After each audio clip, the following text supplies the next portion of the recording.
తాకట్టులో ఉన్న బంగారాన్ని విడిపించి ఆ రోజు ఆన్లైన్ రేటుకే మేము కొంటాం. Sharma gold company. నమస్తే, మీరు చూస్తున్న సుమన్ టీవీ. నేను మీ కీర్తి. ఈ రోజు నాతో పాటు ఉన్నారు ప్రముఖ ఆస్ట్రాలజర్ బ్రహ్మశ్రీ నందిబట్ల శ్రీహరి శర్మ గురుగారు. నమస్తే గురుగారు. వాగర్థావివ సంపృక్తౌ వాగర్థ ప్రతిపత్తయే జగతః పితరౌ వందే పార్వతీ పరమేశ్వరౌ. ఆదిత్యాయ చ సోమాయ మంగళాయ బుధాయ చ గురు శుక్ర శనిభ్యశ్చ రాహవే కేతవే నమః. శృంగేరి పీఠాధిపతులకి కంచి పీఠాధిపతులకి నమస్కారములు తెలియజేసుకుంటూ కార్యక్రమాన్ని ప్రారంభిద్దాం. గురుగారు, సెప్టెంబర్ 18 భాద్రపద ఈ పౌర్ణమి రోజున పాక్షిక చంద్రగ్రహణం వస్తుంది. అంటే ఈ క్రోధినామ సంవత్సరంలో మొదటి చంద్రగ్రహణంగా చెప్పుకోవచ్చు. భారతదేశంపై ఎలాంటి ఎఫెక్ట్ ఉంటుంది, ఏ రాశుల వారికి ఎలాంటి ప్రభావం చూపించబోతోంది ఈ గ్రహణం? ఒకవేళ భారతదేశం పైన ఎక్కువ ప్రభావం చూపించకపోయినా కూడా ఇతర దేశాల్లో ఉన్న మన తెలుగు వారి కోసం మీరు ఏం చెప్తారు? ప్రధానంగా ఈ యొక్క సెప్టెంబర్ 18వ తారీఖు రోజున పాక్షిక చంద్రగ్రహణం అనేటువంటిది ఏర్పడబోతుంది. అయితే ఈ యొక్క 2024 సంవత్సరంలో ఏ గ్రహణం కూడా మన భారతదేశంలో కనిపించదు. అయితే ఈ చంద్రగ్రహణం ముంబై తీర ప్రాంతంలో ఉన్నటువంటి కొన్ని ప్రదేశాల్లో వారికి ఈ యొక్క చంద్రగ్రహణ ప్రభావం ఉంటుంది. ఎందుకంటే ఆ సమయంలో చంద్రగ్రహణం కనబడుతుంది ముంబై తీర ప్రాంత కొన్ని ప్రదేశాల్లో మన ఇండియాలో. అయితే వీక్షించేటువంటి ప్రేక్షకులు కూడా ఒక సందేహ నివృత్తి. చాలామంది ఏమనుకుంటారంటే, గ్రహణం మన భారతదేశంలో కనిపించట్లేదు కదా, నియమాలు పాటించాల్సినటువంటి అవసరం లేదు కదా. వాస్తవమే, నియమాలు పాటించాల్సిన అవసరం లేదు. కానీ ఈ యొక్క గ్రహణాలు ఈ యొక్క విశ్వానికి సంబంధించినటువంటిది. ఈ విశ్వంలో మనం జీవిస్తున్నాం, మనకు కూడా అందులో భాగమే మనము కూడా. కాబట్టి ఈ గ్రహణాలు ఎప్పుడు ఏర్పడినా, ప్రకృతి విపత్తులు ఎప్పుడు ఏర్పడినా, అనగా ఉల్కా తోకచుక్కలు, ఇవన్నీ కూడా మనం కామెట్స్ అని అంటుంటాం. కాబట్టి ఈ కామెట్స్ ఏర్పడినటువంటి సందర్భంలో అది ఏ 80 సంవత్సరాలకో 100 సంవత్సరాలకో 150 సంవత్సరాలకో ఒకసారి కనబడుతూ ఉంటాయి తోకచుక్కలు. హేలీ తోకచుక్క ఏర్పడినప్పుడు మనకు ఈజిప్ట్ వ్యాప్తంగా కొంతమంది రాజులు చనిపోయినటువంటి సందర్భాలు, అనగా ప్రముఖమైనటువంటి వ్యక్తులు చనిపోయినప్పుడు ఈ తోకచుక్కలు కనిపిస్తాయి, చనిపోయే ముందు సమయంలో చిహ్నంగా. కాబట్టి ఈ గ్రహణాలు కూడా ఏర్పడినప్పుడు ప్రకృతిలో కొన్ని మార్పులు చేర్పులు చోటు చేసుకుంటాయి. ప్రకృతి విపత్తులు కానీ, ప్రకృతి నాశనానికి కానీ గ్రహణాల ప్రభావం కొంత ఉంటుంది. కాబట్టి మహాభారత యుద్ధం జరిగేటువంటి సందర్భంలో 2 గ్రహణాలు ఆ యొక్క ఒకే నెలలో ఏర్పడినటువంటి సందర్భంగా, కాబట్టి దాని ప్రభావం మహాభారత యుద్ధానికి దారితీసింది, జనక్షయానికి దారితీసింది.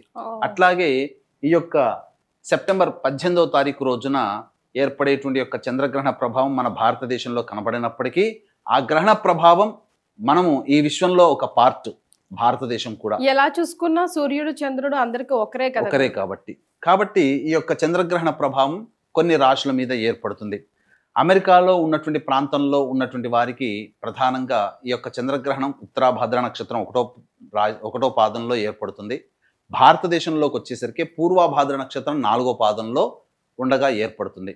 భారతదేశ కాలమాన సమయం కనుక చూసుకున్నట్లయితే ఉదయం 6:11 నుంచి 10:17 వరకు ఈ యొక్క చంద్రగ్రహణ ప్రభావం ఏర్పడుతుంది. అయితే ఏ ప్రాంతంలో ఉన్నటువంటి వారికి ఈ యొక్క చంద్రగ్రహణ ప్రభావం ఎక్కువగా ఉంటుందంటే, యూరప్ అన్ని దేశాలు, అమెరికా అన్ని ప్రాంతాలు, అంటార్కిటికా మరియు అట్లాంటిక్ మరియు ఏషియా ప్రాంతాల్లో ఎక్కువ భాగం ఏషియా ప్రాంతాల్లో. మన భారతదేశ విషయానికి వచ్చేసరికి ముంబై ప్రాంతము మరియు ఇతర కొన్ని ప్రాంతాలు మాత్రమే ఈ యొక్క చంద్రగ్రహణ ప్రభావానికి గురవుతున్నాయి. ఇక ఈ యొక్క అమెరికాలో ఉన్నటువంటి వారికి అయితే 18వ తారీఖు అనగా 17వ తారీఖు మధ్యరాత్రి, తెల్లవారితే 18 అనగా 12:41 ప్రారంభమై 4:47 వరకు ఈ యొక్క ప్రభావం అనేటువంటిది ఉంటుంది. ఈ యొక్క చంద్రగ్రహణ ప్రభావం దాదాపుగా సుదీర్ఘకాలంగా 4 గంటలు ఉంటుందమ్మా. మరి ఏ రాశుల వారికి ఎలాంటి ప్రభావం చూపించబోతుంది, both positive and negative ways గురువు? చూసుకున్నట్లయితే మనకు మంచి జరిగేటువంటి రాశుల కంటే కూడా ఈ యొక్క చంద్రగ్రహణ ప్రభావం వలన చెడు సంకేతాలు కలిగేటువంటి యొక్క రాశులు కొన్ని ఉన్నాయి. అందున చూసుకున్నట్లయితే కుంభరాశి, మీనరాశి, మేషరాశి, మిథున రాశి, కర్కాటక రాశి, కన్యా రాశి, వృశ్చిక రాశిలో జన్మించినటువంటి వారికి ప్రధానముగా ఈ యొక్క గ్రహణ దోష ప్రభావం ఉంటుంది. ఇక మిగిలినటువంటి రాశుల వారికి అయితే, అనగా వృషభ రాశి, సింహరాశి, తులారాశి, ధనుస్సు రాశి, మకర రాశి, ఈ రాశిలో జన్మించినటువంటి వారికి కొన్ని పాజిటివ్ సైన్స్ అనేటువంటివి ఈ యొక్క గ్రహణం తర్వాత ఏర్పడబోతున్నాయి. కాబట్టి ప్రధానంగా నియమాలు పాటించాల్సిన అవసరం. నియమాలు అంటే ఏంటి? ఇల్లు శుద్ధి చేసుకోవడము, అలాగే గ్రహణం సంభవించే సమయానికి ముందు 2-3 గంటల ముందు ఎటువంటి భోజన పదార్థాలు తీసుకోకపోవడం, అలాగే గర్భిణీ స్త్రీలు చూడకపోవడము, అలాగే పసిపిల్లలకి మరియు వృద్ధులకి ఎటువంటి నియమాలు దీనికి సంబంధించినట్టు గ్రహణ సందర్భంగా పాటించాల్సిన అవసరం లేదు. కానీ ఈ యొక్క గ్రహణ సందర్భంగా నియమాలు పాటించాల్సినటువంటి రాశులు ఆయా ప్రాంతాలలో గ్రహణం ఏర్పడినప్పుడు ఆ గ్రహణం అనేటువంటిది ఆ ప్రాంతాల్లో విజిబుల్గా కనిపించినప్పుడు నియమాలు పాటించాలి.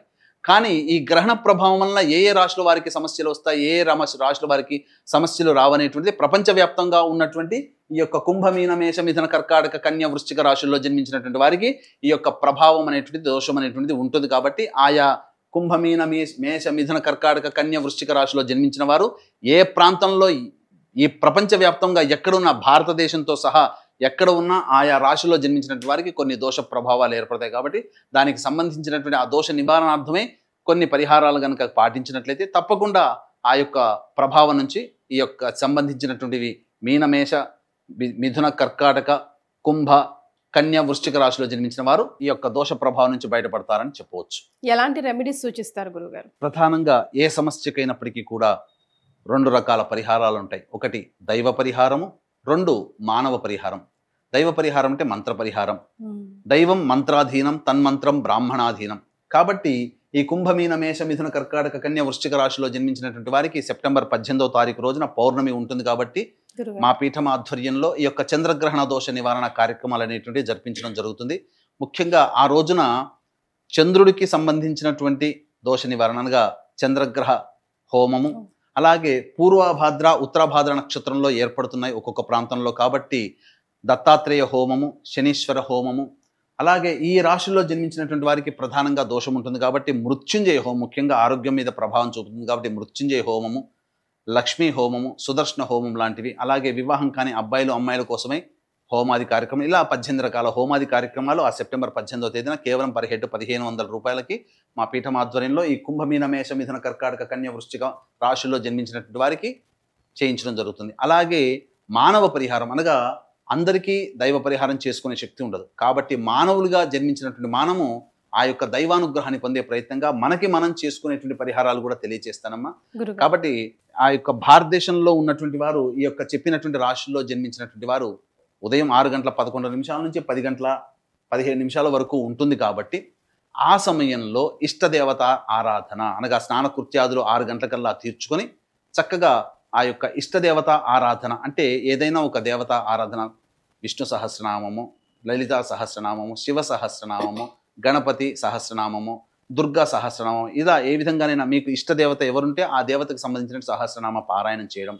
అలాగే ఆ సమయంలో మనకు భారతదేశంలో కనిపించదు కాబట్టి నవగ్రహాల దేవాలయాలు అన్నీ కూడా తెరిచే ఉంటాయి. కాబట్టి ఆ సమయం చాలా మనం ఒకవేళ కనిపించకపోవడమే మన అదృష్టంగా భావించాలి. ఎందుకనంటే గ్రహణ సమయం ఎటువంటిదనంటే మనము మామూలు రోజుల్లో 1000 సార్లు ఒక దేవతా నామాన్ని జపం చేస్తే ఎంత ఫలితం ఉంటుందో గ్రహణ సమయంలో 10 సార్లు పఠిస్తే అంత సమయం, అంత విశేషమైనటువంటి పవర్ లభిస్తుంది.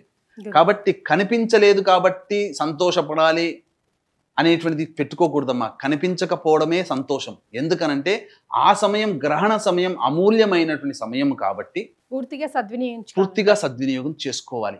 దేవాలయాలన్నీ తెరిచి ఉంటాయి, దేవతా అనుగ్రహం మనకు కలుగుతుంది.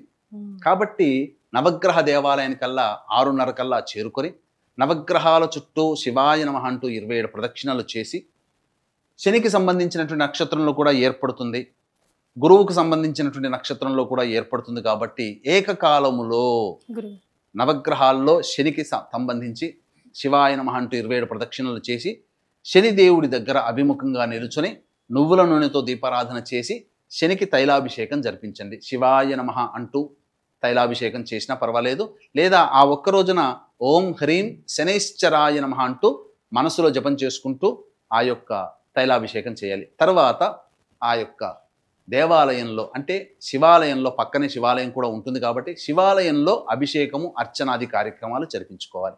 ఈ విధంగా ఈ 6:11 నుంచి 10:15 కాలంలో దేవ పరిహారము మరియు మనం ఇష్టదేవత ఆరాధన, ఏదైనా దేవుని యొక్క నామము ఆ యొక్క సమయంలో ఆ 10 గంటల 17 నిమిషాల వరకు విడవకుండా ఉండాలి. నామాన్ని విడవకుండా జపం చేయాలి. ఇది మానవులుగా చేసుకునేటువంటి పరిహారం. కాబట్టి గురుగారు అలాగే మరొక విషయం కూడా దయచేసి తెలియజేయండి. అంటే గ్రహణం అంటేనే దాన ధర్మాలు, గ్రహణ అనంతరం గ్రహణం చేసేటప్పుడు ఎక్కువగా ప్రాధాన్యత ఇస్తాం కాబట్టి ఎలాంటి దాన ధర్మాలు చేయాలి? ఆ సమయంలో దానం గనక చేయదలిచినట్లయితే, దానం చేయాలనే కోరిక ఎవరికైనా ఉన్నట్లయితే, గ్రహణ సమయం విశేషమైన సమయం కాబట్టి 10 సార్లు చేస్తే లేదా ఒక్కసారి శ్రీరామ అన్న 100 సార్లు శ్రీరామ అన్నటువంటి ఫలితం. కాబట్టి ఆ సమయంలో చంద్రగ్రహణం కాబట్టి బియ్యము, వెండి చంద్రబింబము మరియు పూర్వభాద్ర ఉత్తరభాద్ర నక్షత్రంలో ఉన్నాయి కాబట్టి శనగలు, నల్ల నువ్వులు బ్రాహ్మడికి దానం చేసి సంకల్పం చెప్పి బ్రాహ్మడికి దానం చేసినట్లయితే గ్రహణ దోషం ఈ కుంభమీన మేష మిథున కర్కాటక కన్య వృశ్చిక రాశిలో జన్మించినటువంటి వారికి గ్రహణ దోషం తొలగిపోతుంది. మళ్ళీ చెప్తున్నానండి, ఆ గ్రహణం మనకు కనిపించట్లేదు, గ్రహణ నియమాలు పాటించాల అవసరం లేదు. కానీ ఈ గ్రహణం ఈ రాశుల్లో జన్మించినటువంటి వాళ్ళకి గ్రహణ దోషం ఉంటుంది కాబట్టి ఆ దోష పరిహారంగా మీకు చెప్పినటువంటి విధంగా మీరు చేసుకోగలిగే పరిహారంలో దానములు చేయండి. లేదు మనకు సమయం లేదు, ఆ సమయంలో బిజీగా ఉంటామన్నప్పుడు మంత్ర పరిహారంలో భాగంగా ఈ కుంభమీన మేష మిథున కర్కాటక కన్య వృశ్చిక రాశిలో జన్మించినటువంటి వారికి గ్రహణ దోష పరిహారార్థమై 18 రకాల హోమాది కార్యక్రమాలు చేయించడం జరుగుతుంది. ఈ చెప్పినటువంటి రాశులే వారికే కాకుండా ఆ గ్రహణ సమయం అమూల్యమైనది కాబట్టి 12 రాశుల వారు కూడా ఈ యొక్క గ్రహణ సమయంలో వచ్చేటువంటి దైవిక శక్తిని మీరు పొందవచ్చు. ఆ విధంగా కార్యక్రమంలో నమోదు చేసుకోవచ్చు. కేవలం పర్ హెడ్ 1500 రూపాయలకి చేయించడం జరుగుతుంది. గురుగారు ఇప్పటికే ప్రకృతి వైపరీత్యం మనం చూస్తా ఉన్నాము. మరి ఈ గ్రహణం ఎఫెక్ట్ వల్ల మరింత తీవ్రత దాల్చే అవకాశం ఏదైనా ఉందంటారా, లేకపోతే శాంతిస్తుందా? ఎందుకంటే అక్టోబర్ నెలలో కూడా మళ్ళీ గ్రహణం ఏర్పడుతుందమ్మా. సెప్టెంబర్లో 18వ తారీఖు నాడు చంద్రగ్రహణం, మళ్ళీ అక్టోబర్ నెలలో మళ్ళీ గ్రహణం ఏర్పడుతుంది. కాబట్టి ఒకే మాసములో 2 గ్రహణాలు ఏర్పడుతున్నాయి. కాబట్టి దీని ప్రభావం ఖచ్చితంగా ఆయా దేశాలు ఏ దేశంలోనైతే కనబడుతుందో ఆ దేశాల్లో ఉంటుంది. కాబట్టి కామన్గా మనం గమనించుకున్నట్లయితే సెప్టెంబర్ మాసంలో మరియు అక్టోబర్ మాసంలో ఏర్పడేటువంటి గ్రహణాల్లో కామన్గా ఎఫెక్ట్ అయ్యేటువంటి దేశము అమెరికా దేశము.